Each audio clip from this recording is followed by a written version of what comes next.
Hi friends, how you all doing today? If you're new here, hello! I'm currently building a community of multiple income earners and I'm also documenting my journey. In this video, I'm going to be sharing with you my creative process, how I plan, record and publish 4 videos at a go. Before my madam spoils my setup for me, let's go into the video. Don't worry guys, it's still me, but several days later. You see, as I was talking about disrupting my setup, that very moment, it happened. So I had to postpone it. My creative process actually starts with picking topics. I have this book where I note down different topics as they come into my head, and this topic comes to my head when I'm scrolling the net or when I'm just going about doing my daily activities. I don't actually have a time when I sit and begin to think about different topics. I go about doing my day and they come, the inspiration come, I note them down. Now whenever I'm ready to start the process of making videos for the week, I just come to my idea book, pick the ones I want to work on that week and strike out the ones I've already done. Now for this video, I actually picked out 4 different topic ideas, 2 long form videos and 2 shorts.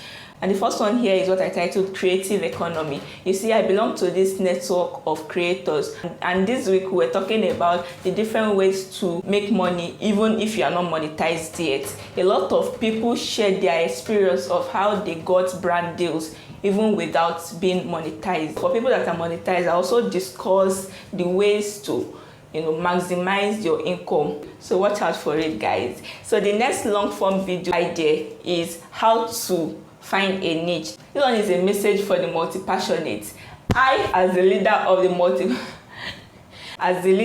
the multi-passionate people myself, I feel like I've gathered a lot of experiences to share with you on how to actually finally settle for a niche. This whole adventure actually took me as far as chatting with Google representative and finding solution. So I've got a lot of things coming up for you guys in that video. Now that's for the 2 long form videos. For my short videos, I titled one, how to use a phone as though it's a laptop. This was inspired by what happened several days back. I wanted to access a particular website and I was not able to. I eventually found that I have to touch something in the setting of my web browser to actually have that feature on. Then lastly, this one is like a question I've actually posted in my community before, but I want to turn it into a short video. I titled it, what to do when you are allergic to makeup but you must look good for your viewers. So I'm going to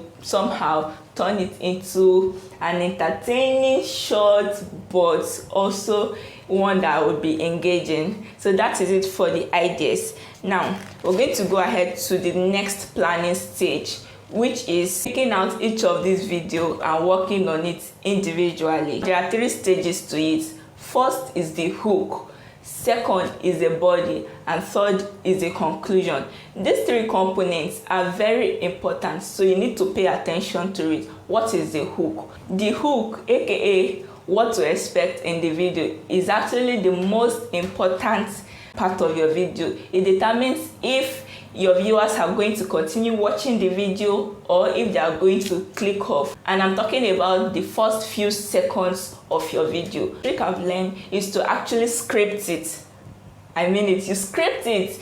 We are talking about the destiny of the video right now. So if you have to rehearse the intro, rehearse it.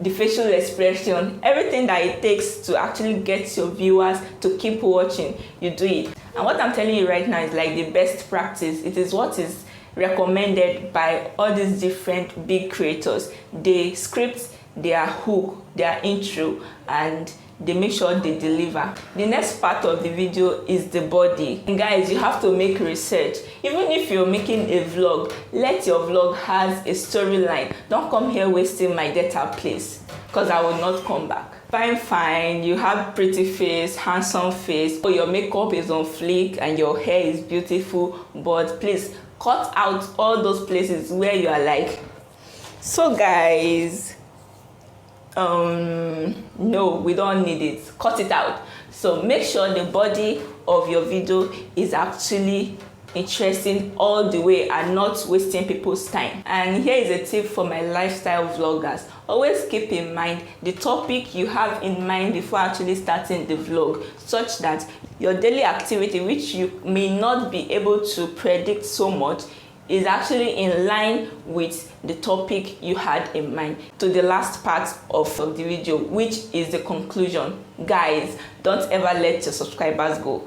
Don't ever let your viewers go. You need to get them hooked. And there are ways you can do this. You can recommend a video or a playlist. Also include call to action in the middle or at the end of your video. By this I mean, if you want people to subscribe or tap on the like button, include it in the middle or at the end of your video. Talking about that, please smash that like button for me. And guys, this might include verbal or non-verbal way. Like if you notice midway through this video, a button actually popped up prompting you to tap on the like or the subscribe button. That is the non-verbal way of prompting your audience to do what you want. And this one I've just said a while ago is the verbal way to include call to action in your video. Now for the final tip, guys, as much as you should have your topic in mind when going about planning and recording your video, don't be too strict about the topic. Be flexible enough to actually adjust the title when you are publishing the video, because there are a lot of things you must have said during the recording of the video should determine what you're going to finally title the video. Of course, it will not be too off the initial topic. There you have it, guys, my creative process. Do let me know your thoughts in the comment section, how you go about your creative process, what you learned in this video, and what you think might not really apply to you. I want to remind you that you need to get yourself a channel mentor. Get yourself a mentor, all right? Let me know what you think about my makeup this time. I actually tried to look good for the camera this time. Till you see my face again, I'm going to say